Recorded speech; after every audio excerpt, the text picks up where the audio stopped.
안녕하세요. 패션 유튜버 전서입니다. 우리 구독자분들께서 다이어트 콘텐츠뿐만이 아니라 건강한 멘탈 관리, 마인드 컨트롤에 대한 이야기를 되게 많이 주셨었어요. 내 멘탈이 강해져야겠다. 이런 어떤 트레이닝을 받았다라기보다는 어떻게 보면은 생존 본능이라고 해야 될까요? 살아남기 위해서 터득한 그런 방법들이었던 것 같아요.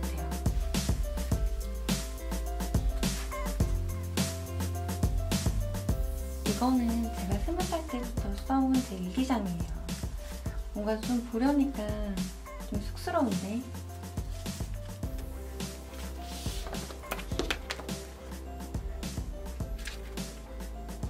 쫑보라고 써봤어. 2014년도 우울해지지 않기 위한 기본 조건 1. 규칙적인 식사 2. 규칙적인 운동 3. 적당한 두뇌 활동.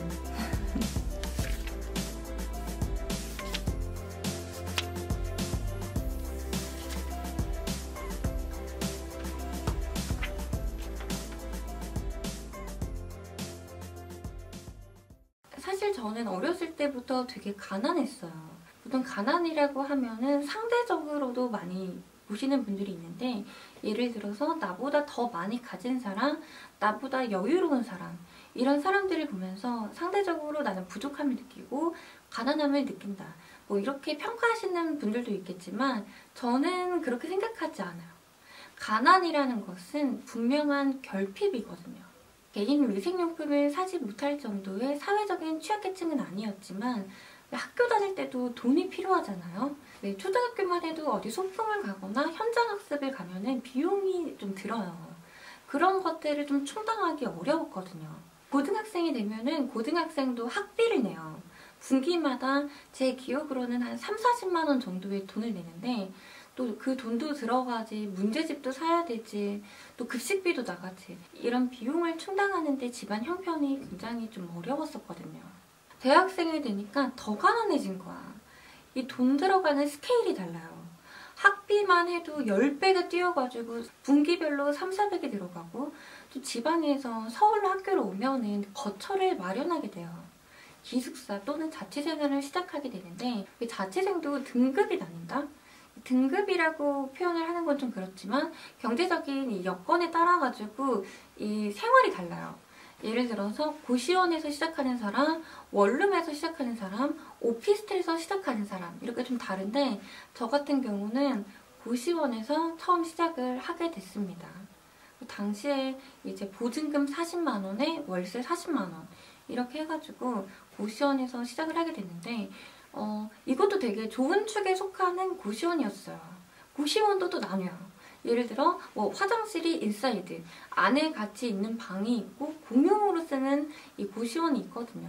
부모님께서 많이 좀 신경을 써주셔가지고 화장실이 딸린 방을 쓰는 그런 고시원에서 첫 서울 생활을 시작하게 된 거죠.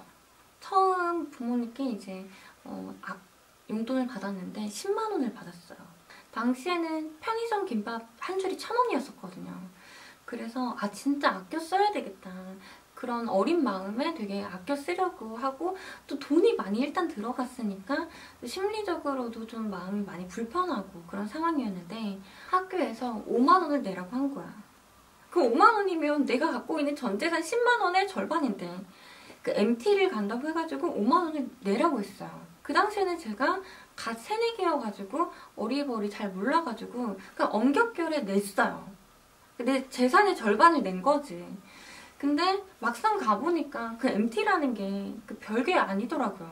그냥 큰 펜션에 대성리로 갔던 것 같은데 술 먹고 난리가 난 거지. 그런 문화를 처음 겪어보면서 굉장히 충격도 받았었고, 한편으로는 너무 부모님이 눈에 밟히는 거예요. 정말 그 10만 원을 만들기 위해서 엄마 아빠가 어떻게 너무 막 고생했던 걸 제가 너무 아니까 아껴 쓰겠다고 다짐을 했는데, 그렇게 흥청망청 써지는 걸 보고서 제가 너무 속상해서 그 자리를 끝까지 지키지 못하고 밖으로 나와가지고 펑펑 울었던 기억이 납니다. 다른 친구들이 이렇게 다 즐겁게 놀고 있는데 나는 똑같이 이렇게 할 수가 없다. 나는 저렇게 하면 안 되겠다라고 생각을 한 것 같아요. 그 이후로 계속 제가 알바를 하고 일을 하고 수많은 선택을 하게 됐는데 그때 생각을 했던 것 같아요. 처음에 딱 사회에 나와가지고 뭐 할 줄 아는 게 없으니까 그냥 서빙이라든지 그릇부터 닦는 거예요. 진짜 접시를 한 100개를 닦으면서도 다짐을 했어요. 내가 지금 이렇게 고생을 하고 있지만 이 고생스러움을 잊지는 않겠다. 사람이 너무 고생을 하잖아요. 그러면 얼굴에 그늘이 지게 돼요. 그걸 너무 잘 알았기 때문에 지금 당장 개고생을 하면서도 이 고생이 나의 모습으로 되지는 않게 해야 되겠다. 이렇게 수천 번을 다짐을 했거든요. 다이어트도 어떻게 보면 제가 하고 있는 관리 중에 하나인데 저에 대한 이 관리에 있어서는 그 누구보다도 치열하게 부지런히 또 아낌없이 하고 있습니다. 그냥 지금의 생활을 벗어나기 위해서 내가 무엇을 할 수 있는지 어떤 걸 해야 될지 이런 생각을 정말 많이 했던 것 같아요. 지친 제 마음조차도 사치라고 느껴졌으니까요. 그래서 가진 건 이 몸뚱아리 하나, 그래 부모님이 물려주신 이 몸뚱아리 하나, 나에게 투자를 해야 되겠다. 저는 답이 없다고 생각을 했었거든요. 내가 알바를 해가지고 뭐 특별한 뭐 그런 기술도 없고 뭐 그렇게 뭐 경쟁력도 없는 내가 할 수 있는 거는 단순 노동밖에 없었어요. 그렇게 해서 돈을 벌어가지고 이 생활 어느 정도 충당하고 나면 얼마 남지도 않아. 돈을 모은다는 것 자체가 큰 의미가 없었고 나는 진짜 지금보다 나를 업그레이드 시켜야겠다. 그게 외적으로 뿐만 이렇게 말하니까 좀 그렇지만 이게 외적으로 뿐만이 아니라 내적으로도 저의 능력 개발 그리고 보이는 것들에 있어서 정말 저의 가난함, 나의 고생스러움이 보이지 않게 그리고 나아가서 경쟁력을 갖추기 위해서 정말 투자를 많이 했어요. 20대 때 제 가치관이 밥은 굶을지언정 헐벗진 말자. 되게 좀 그랬었어요. 그 정도로 저를 가꾸어 나가고 일단 외적인 것뿐만이 아니라 이 능력 개발에 있어서도 되게 치열하게 정말 아낌없이 내가 할 수 있는 모든 것을 올인해서 투자를 해온 것 같아요. 그렇게 제가 준비가 되다 보니까 좀 기회가 많이 찾아왔어요. 근데 기회가 저절로 오진 않죠. 시시각각 제가 이렇게 촉각을 곤두세우고 여러 가지 도전을 하게 됐는데 그 기회를 잡게 된 거죠. 어떻게 보면은 살아가기 위해서 이렇게 한 건데 시간이 지나고 보니까 제 경험이 되고 제 자산이 되어 있더라고요. 경제적으로 치이다 보면은 이 생활을 영위할 수 있는 그 수준이 안 되고 좀 자꾸 치이다 보면은 바로 눈앞의 것밖에 생각을 할 수가 없게 돼요. 뭔가 앞으로 1년, 앞으로 3년, 나의 5년, 나의 10년 이렇게 큰 계획, 인생의 방향성을 설정하는 것 자체가 어렵거든요. 그냥 오늘, 길어야 한 달, 이렇게 한 달살이, 하루살이 생활에 되게 익숙해지게 되는데 이렇게 살고 싶지 않았어요.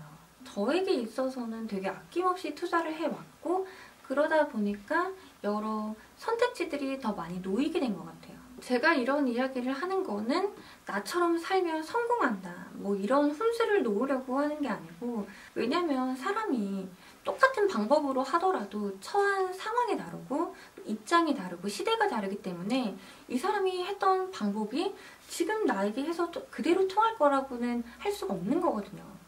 그럼에도 불구하고 오늘 이런 이야기를 하는 거는 좀 나라는 사람이 어떤 사람인지 많이들 궁금해 하시니까 좀 이렇게 솔직하게 이야기를 하고 싶었고 좀 본격적으로 설을 맞이해서 새해 계획을 많이 세우실 텐데 저라는 사람의 이 경험이 또 한편으로는 우리 구독자분들이 다른 관점에서도 생각해보는 그런 계기가 될 수 있지 않을까 싶어서 이렇게 이야기를 드리게 됐어요. 20대 때 저는 되게 목적 지향형이었어요. 당연한 거죠. 어쩔 수가 없는 거지. 나한테 투자를 많이 했으니까 이거를 내가 목표로 하는 걸 이루어내야 성과가 나올 거 아니야. 되게 그렇게 수단과 방법을 가리지 않고 그러다 보니까 제 마음이 힘들고 피폐해지고 그랬던 부분까지 제 마음까지는 돌보지 못했던 것 같아요. 제 장점이자 단점이 좀 힘든 기억은 되게 빨리 잊어버리거든요. 20대 때 기억도 많이 없고 추억도 많이 없는 것 같아요. 돈을 되게 크게 벌어도 봤었는데 그때가 제가 되게 행복하지가 않았어요. 굉장히 공허했었고 우울했었고 결핍된 내 자신을 좀 살펴보게 된 것 같아요. 어렸을 때부터 이 결핍에서 벗어나기 위해서 그렇게 안간힘을 썼는데 또다시 결핍이라니. 도대체 나는 뭐를 해야 행복할까? 그때 저는 행복이라는 거를 생각하게 된 것 같아요. 내가 어떤 일을 해야 행복하지? 내가 뭐를 해야 즐겁지? 그런 생각을 많이 하게 됐거든요. 제가 이렇게 30대가 되어서는 워낙에 지난 학창시절, 어린 시절에 대한 추억이란 게 많이 없으니까 저는 지금 이제 지내면서는 하루하루를 좀 의미 있게 기억하려고 좀 하는 편이에요. 365일, 매 시간이 행복할 수는 없겠지만 하루 중에 5분이라도 내가 마음이 편안하고 행복하게 살아야겠다. 그렇게 다짐을 했거든요. 물론 그때만 마찬가지로 지금도 가진 건 이 몸뚱아리 하나. 저 자신에게 하는 관리나 이런 부분에 있어서는 되게 아끼지 않고 있어요. 어떻게 보면 이건 저한테 하는 투자거든요.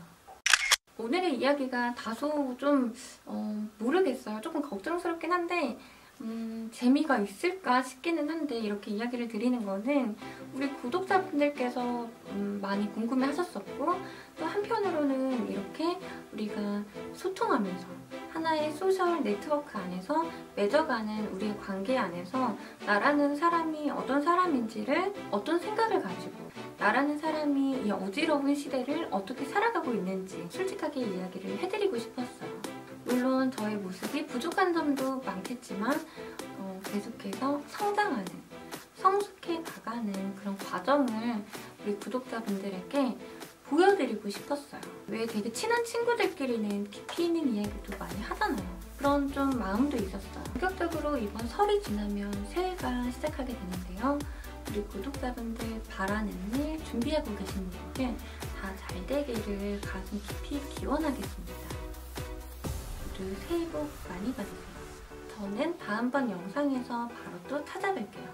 뭐 궁금한 거, 보고 싶은 거, 뭐 다양한 의견들 댓글 달아주시면 제가 답글도 드리고 또 우리 구독자분들의 의견을 적극 반영해서 채널을 꾸려나가려고 하고 있으니까요.